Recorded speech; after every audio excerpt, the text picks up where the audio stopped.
Eva es la ausente y nada, solo explicar que el último capítulo, y además es especialmente por esto es el último, que es coaching para uno mismo. ¿Qué quiere decir eso?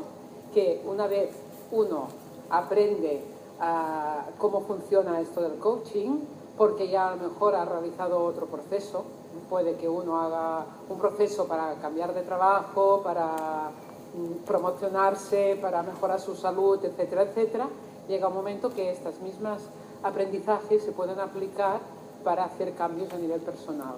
O sea que en realidad no pretendemos tener clientes que estén atados a nosotros para siempre, sino que un proceso tiene un tiempo limitado y entonces muchas veces uno luego con lo que ha aprendido en un proceso de coaching se lo puede aplicar a sí mismo para seguir haciendo cambios. Eso es lo que se trata el capítulo de Eva, que sabe muy mal, pero no ha podido estar aquí con nosotros.